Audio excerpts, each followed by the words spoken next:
حد ہوتی ہے یار، یہ گھر ہے یہ چڑیا گھر۔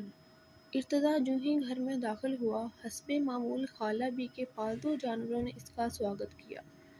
مرغیاں، بطخیں، طوطے، کبوتر، بلی، سب پال رکھے ہیں۔ اس گھر کے مکین اتنے نہیں ہیں جتنے جانور اس گھر میں ہیں۔ انسان اور جانور کی تمیز ہی ختم ہو گئی ہے۔ سمجھ میں نہیں آتا انسان جانور پال رہے ہیں یا جانوروں کے ساتھ خود پل رہے ہیں۔ جانوروں نے انہیں رکھا ہے، انہوں نے جانوروں کو رکھا ہے۔ شکر کرو تمہیں بھی رکھا ہوا ہے۔ گنا چوستی رابعہ ہنس کر بولی۔ اسی وقت ایک بڑی بطخ نے ارتضیٰ کو چونچ ماری، وہ بری طرح چلا بولا۔ لوگ چوکیداری اور پہرے داری کے لیے کتا پالتے ہیں، انہوں نے اس کام کے لیے بطخیں پال رکھی ہیں۔ کم بخت، جہاں جاؤ بھونکے بغیر ٹھونگے مار دیتی ہیں۔ تمہیں اعتراض کس بات پر ہے، ٹھونگے مارنے پر یا بغیر بتائے ٹھونگے مارنے پر؟ رابعہ صحن میں بچھی چارپائی پر ٹانگیں لٹکائے بیٹھی تھی۔ گنے کے چھلکے اور رس سے خالی پھونک سارے صحن میں بکھرے تھے۔ مکھیاں اپنے حصے کا رس چوسنے گنے کے چھلکوں اور پھونک پر پھنپھنا رہی تھی۔ ارتضیٰ کو یہ نظارہ دیکھ کر شدید کوفت ہوئی۔ یہ کیا کر رہی ہو؟ وہ اس کی بات نظر انداز کرتے ہوئے پوچھ رہا تھا۔ گنا کھا رہی ہوں۔ اپنے ارد گرد دیکھو کتنا گند پھیلا ہے، چوڑی چمارن نہ ہو تو۔ ارتضیٰ منہ بسورتے ہوئے غصے سے بولا۔ اے تمیز سے بات کرو۔ وہ تن کر بولتی چارپائی سے اتر آئی۔ کیا تمیز سے بات کروں؟ وہ غصے سے سینہ تانے اس کے سامنے کھڑا بول رہا تھا۔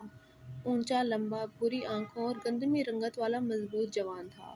کتا بھی جس جگہ بیٹھتا ہے نا تو وہ اپنی دم سے جگہ صاف کر کے بیٹھتا ہے۔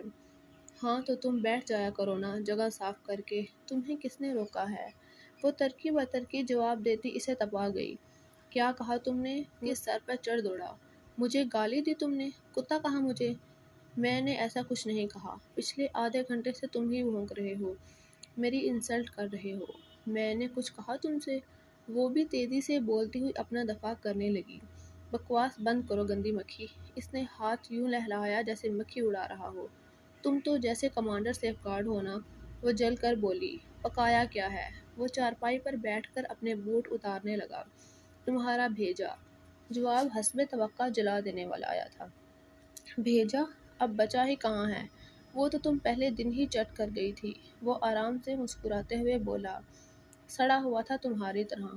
تم تو بہت کھلی ہوئی ہو نا، جل ککڑی نہ ہو تو۔ وہ اس کی چٹیاں کھینچ کر آگے بڑھا تھا۔ بس بس، میرے منہ مت لگو تم۔ رابعہ نے اسے تنبیہ کی۔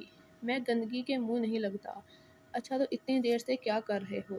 جوک مار رہا ہوں، وقت ضائع کر رہا ہوں اپنا۔ وہ چڑھا تھا۔ چلو کچھ تو پتہ ہے کہ کیا کر رہے ہو۔ وہ تمسخرانہ انداز میں ہنسی، باورچی خانے کی طرف بڑھ گئی۔ چائے پیو گے؟ جاتے جاتے مڑ کر پوچھا تھا۔ 1000 بار کہا ہے میں چائے نہیں پیتا، نہیں پیتا، تمہاری سمجھ میں نہیں آتا کیا؟ وہ غصے سے اسے گھورتے ہوئے بولا۔ نہیں۔ وہ اسے چڑھانے والے انداز میں مسکرائی۔ وہ پاؤں ٹچکتا اپنے کمرے میں گھس گیا۔ خالہ بھی اپنے کمرے سے برآمد ہوئی۔ سر پہ دوپٹہ لپیٹ رکھا تھا۔ وہ نماز پڑھ رہی تھی۔ مجال ہے تو سکون سے عصر کی نماز پڑھنے دو مجھے۔ تم دونوں بچے نہیں رہ گئے، ہر وقت لڑتے جھگڑتے رہتے ہو۔ آنے دو فون تمہاری اماں بابا کا، ان سے شکایت کروں گی۔ کیسی پھوہڑ اور لڑاکا اولاد بھیجی ہے میرے گھر، ان سے 2 گھڑی سکون سے نہیں بیٹھا جاتا۔ یہ ساری زندگی کیا خاک ساتھ رہیں گے؟ ان کا کوئی اور ہی بندوبست کرنا پڑے گا، یہ بیل پروان چڑھنے والی نہیں ہے۔ خالہ بھی چارپائی جھاڑتے ہوئے بڑبڑا رہی تھی۔ رابعہ چائے کے 2 کپ ٹرے میں رکھے باورچی خانے سے باہر نکلی۔ خالہ بی، اے بی بی، چائے کے علاوہ بھی کچھ بنا لیا کرو، چائے پی پی کے چائے جیسا تو رنگ کر لیا ہے تم نے۔ خالہ بی نے اسے خفگی سے دیکھتے ہوئے ڈانٹا۔ خیر خالہ، اب اتنی بری رنگت بھی نہیں ہے میری، گندمی رنگت ہے، سونے کی طرح دہکتی ہوں۔ وہ اتراتے ہوئے بولی۔ اپنے منہ میاں مٹھو۔ ارتضیٰ پولیس کی وردی تبدیل کر کے براؤن رنگ کی شلوار قمیض میں ملبوس کمرے سے باہر نکلا تو اس کی بات سن کر بولا۔ تم بتاؤ، چوری کھاؤ گے میاں مٹھو؟ لہجہ اور سوال زو معنی تھا۔ یہ مہربانیاں کسی اور پر کرو، مجھے بخشو۔ وہ چڑھ کر ہاتھ جوڑ کر بولا۔ بخشے تو تم اپنے نیک اعمال پر جاؤ گی، اگر تم نے کیے ہوں گے تو۔ ناشتے میں کوے فرائی کر کے کھاتی ہو جو سارا دن کائیں کائیں کرتی ہو؟ ارتضیٰ نے صحن میں لگے واش بیسن میں اپنا چہرہ دھوتے ہوئے سوال کیا۔ خیر میں تمہارا ناشتہ تو نہیں ہڑپ کرتی، وہ تو یوں ہی تمہیں دیکھ کے زبان میں کھجلی سی ہونے لگتی ہے۔ اللہ جی نے اس لڑکی کو اچھی بھلی شکل دی ہے، رنگ روپ دیا، دلکش آواز، نرگسی آنکھیں، ریشمی دراز زلفیں دی، شگنفی ہونٹ دیے، کومل جیسے ہاتھ پاؤں دیے، پھر زبان دے کر سارے کیے کرائے پر پانی پھیر دیا۔ کیا ہی ہوتا اگر رابعہ کم گو ہوتی۔ ارتضیٰ نے اسے باغور دیکھتے ہوئے دل میں سوچا، چائے پی لو، بہت مزے کی ہے۔ رابعہ نے دوبارہ پیشکش کی۔ نہیں پیتا، کیا کر لو گی؟ میں خود ہی پی لوں گی، اس نے مسکراتے ہوئے کہا۔ چائے کا کپ ہونٹوں سے لگا لیا، وہ دانت پیستا ہوا اٹھ کر کمرے سے باہر نکل گیا۔ ارتضیٰ خالہ بی کی نند کے دیور کا بیٹا تھا اور رابعہ ان کی سگی بھانجی تھی۔ 30 سال کا تھا۔ ماں باپ کو اس کی شادی کی گرج ستا رہی تھی۔ خالہ نے رابعہ کو اپنے گھر بلا لیا تھا کیونکہ ارتضیٰ کا ٹرانسفر ان کے شہر میں ہوا تھا۔ وہ SHO تھا۔ مقامی تھانے میں اس کی پوسٹنگ ہوئی تھی۔ خالہ بی اور خالو کی کوئی اولاد نہ تھی، جبھی انہوں نے گھر میں پرندے پال رکھے تھے۔ انہوں نے ارتضیٰ کو اپنے گھر ٹھہرا لیا تھا اور خالہ بی نے رابعہ کو بلا لیا تھا تاکہ ارتضیٰ اور رابعہ ایک دوسرے سے مل لیں، مزاج کو پرکھ لیں، سمجھ لیں، شادی کی بات بن سکے۔ مگر یہاں الٹا ہی معاملہ تھا۔ رابعہ ہواؤں سے لڑتی تھی تو ارتضیٰ بنا آگ کے جلتا رہتا تھا۔ وہ جتنا کم گو تھا، رابعہ اتنا ہی زیادہ بولتی تھی۔ وہ بہت باتونی تھی، سگڑ تھی مگر اپنا سگڑاپا ظاہر نہیں کرتی تھی۔ ارتضیٰ کو جان بوجھ کر چڑھایا کرتی تھی۔ ابھی اسے یہاں آئے ایک ہی ہفتہ ہوا تھا کہ اس نے ارتضیٰ جیسے خاموش طبع انسان کو غصہ دلا کر بولنے چیخنے پر مجبور کر دیا تھا۔ خالہ بی کو ان کا پلان ناکام ہوتا ہوا نظر آ رہا تھا۔ وہ دونوں تو ایک دوسرے سے ڈھنگ سے بات بھی نہیں کرتے تھے، بھلا نکاح کے لیے کیسے راضی ہو سکتے تھے؟ سنا ہے محلے میں جو جوئے کا اڈا چل رہا تھا وہ تم نے بند کروایا ہے، جواریوں کو رنگے ہاتھوں پکڑا ہے۔ شام کو وہ گھر لوٹا تو رابعہ نے اسے دیکھتے ہوئے مدھم لہجے میں استفسار کیا۔ ٹھیک سنا ہے تم نے، وہ اسے دیکھنے لگا۔ اسی خوشی میں چائے ہو جائے۔ کتنی بار کہا ہے میں نے تم سے، میں چائے نہیں پیتا، نہیں پیتا، وہ اسے گھورتے ہوئے تپے ہوئے لہجے میں بولا۔ تم پولیس والے ہو کر چائے نہیں پیتے؟ پولیس والے تو بہت چائے پیتے ہیں۔ میں نہیں پیتا۔ کیا کہا؟ رابعہ نے اپنا کان آگے کیا۔ نہیں پیتا، نہیں پیتا، وہ چیخا تھا اب کہ اچھا بابا مان لیا کہ نہیں پیتے، اس قدر تکرار کی کیا ضرورت ہے؟ تم جو اونچا سنتی ہو۔ نہیں، اچھا سنتی ہوں، رابعہ نے تصحیح کی۔ اچھی لگتی بھی ہو۔ ارتضیٰ نے اس کے دلکش سراپے کو دیکھا۔ وہ 2 دن سے صاف ستھرا نظر آ رہی تھی، گھر بھی صاف ستھرا نظر آ رہا تھا۔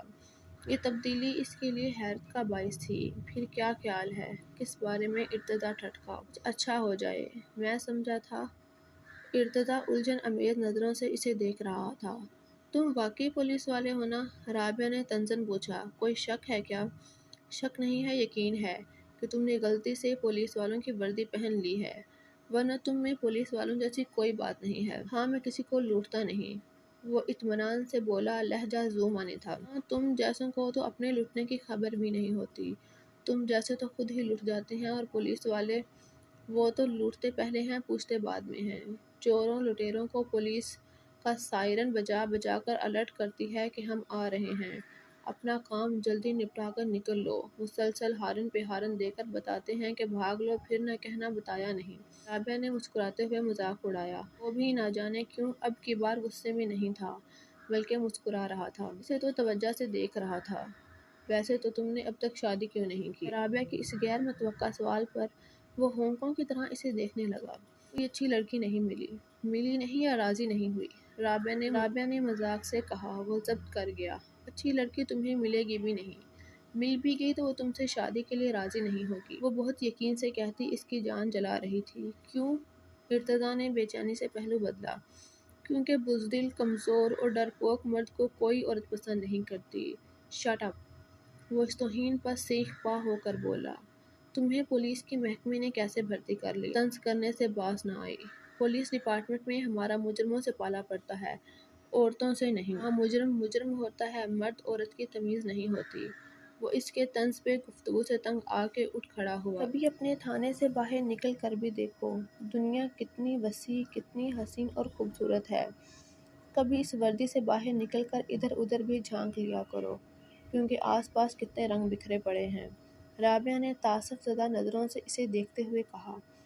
دیکھ تو رہا ہوں آس پاس بکھرے رنگ، اس سے زیادہ کی حاجت ہی نہیں ہے، تو ادھر ادھر کیوں جھانکوں؟ ارتضیٰ نے سبز اور گلابی رنگ کے خوبصورت لباس میں رابعہ کے دلکش سراپے کو اپنی نگاہوں میں جذب کرتے ہوئے دل میں کہا، مجھے سرکاری کوارٹر مل رہا ہے، میں جلد ہی وہاں شفٹ ہو جاؤں گا۔ ارتضیٰ نے اس کی بات نظر انداز کر دی اور اسے نئی خبر دی تو رابعہ کو دھچکا سا لگا۔ اچھا، مبارک ہو، رابعہ نے رواداری نبھاتے ہوئے کہا۔ خیر مبارک، جان چھوٹے گی میری تم سے، اتنا تو میں تھانے میں نہیں تھکتا جتنا تم کھپاتی ہو۔ ارتضیٰ بیٹا، تم سچ مچ جا رہے ہو؟ خالہ بھی نے سنا تو اداس ہو گئی۔ جی خالہ، سچ پوچھیں تو میں آپ کی اس لاڈلی بھانجی کی وجہ سے جا رہا ہوں، جو کچھ آپ کے پرندوں کی وجہ سے اور رابعہ ان کے ساتھ مل کر اتنا شور مچاتی ہے کہ دماغ کی دہی بن جاتی ہے۔ ارتضیٰ نے رابعہ کو چڑھاتے ہوئے سنجیدگی سے کہا۔ سن رہی ہیں خالہ، شرم، لحاظ، مروت، رواداری تو نام کو نہیں ہے اس شخص میں، جس گھر میں اتنے دن کھایا پیا سویا جاگا ہنسا بولا، اس میں 100 کیڑے نکال رہا ہے۔ بندہ جھوٹے منہ شکریہ ہی ادا کر دیتا ہے، یہ تو جاتے جاتے بھی کڑوا ہی بولا۔ رابعہ نے غصے سے چٹک کر کہا۔ خالہ بھی افسردہ سی شکل بنائے کھڑی تھی۔ تم تو جیسے گڑ کی ڈلی ہو نا۔ ارتضیٰ نے اسے چھیڑا۔ میں کیا ہوں یہ تو تمہیں وقت بتائے گا، وہ اسے دیکھتے معنی خیزی سے کہتی اپنے کمرے کی طرف بڑھ گئی۔ ارے اپنی چائے تو پی جاؤ، وہ پیچھے سے بولا۔ تم پی لو، وہ غصے سے بولتی کمرے میں گھس گئی۔ وہ ہنسا۔ میں نہیں پیتا، ایک دن پیو گے اور مجھے یاد کرو گے۔ وہ خود غلامی کرتی بستر پر بیٹھ گئی۔ رابعہ من ہی من میں اسے چاہنے لگی تھی۔ اس نے نوٹ کیا تھا کہ ارتضیٰ جتنا اس سے چڑھتا تھا اتنا ہی اسے چھپ چھپ کے چور نظروں سے تکتا تھا۔ بات بے بات جھگڑنا تو بس اس سے ہم کلام ہونے کے لیے کچھ تو تھا اس کے دل میں جو کہہ نہیں پا رہا تھا، سمجھ نہیں رہا تھا۔ وہ بہت بے نیازی سے خوشی خوشی یہاں سے جا رہا تھا۔ رابعہ کی ماں کا فون آیا تھا۔ وہ بتا رہی تھی کہ اس کے لیے بہت اچھا رشتہ آیا ہے اور لڑکا بینک میں ملازم ہے، اچھی تنخواہ ہے، اپنا گھر ہے۔ وہ لوگ رابعہ کو دیکھنا چاہ رہے ہیں۔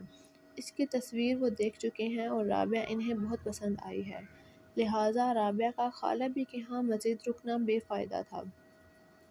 سو رابعہ نے بوجھل دل کے ساتھ اپنا سامان باندھ لیا۔ بہت سا وقت گزر گیا۔ ارتضیٰ نے ترقی کی کئی منازل طے کر لی، لیکن اس کا دل کہیں کہیں خالہ بھی کے گھر کے کسی کونے میں کھو گیا تھا۔ چائے چائے کی تکرار کرتی اس شوخ شریر لڑکی کے سنہرے روپ میں گم ہو گیا تھا، لیکن اس کا انکشاف اور احساس ارتضیٰ بیگ کو بہت دیر سے ہوا تھا۔ چائے سے وابستہ اس کی ہر یاد ہر پل اس کو چین نہ لینے دیتی، اور اب اسے بھی چائے پینے کی ایسی لت پڑی کہ چھڑائے نہ چھوٹتی تھی۔ پتہ نہیں وہ رابعہ کی یاد میں چائے پیتا تھا یا اسے بھلانے کے لیے چائے کا رستیلا ہو گیا تھا، مگر اس کی بیوی اس کی عادت سے بہت تنگ تھی۔ مجھ سے نہیں بنتی بار بار چائے، اپنی لاڈلی سے کہہ دیں وہ بنا دے گی۔ پھر سے چائے کی فرمائش پر بیوی نے ٹکا سا جواب دیا۔ پاپا مجھے اور کچھ نہیں بنانا آتا، صرف چائے بناتی ہوں، ابھی بنا کے لاتی ہوں۔ 14 سالہ رابعہ نے ارتضیٰ کو دیکھتے ہوئے کہا تو وہ مسکراتے ہوئے پھر سے ماضی کی جھڑکوں میں کھو گیا۔ بہت عرصہ ہوا، ایک دن بتایا تھا مجھے اس نے، بنانا کچھ نہیں آتا، اگر میں کچھ بناتی ہوں تو بس چائے بناتی ہوں، پیو گے نا؟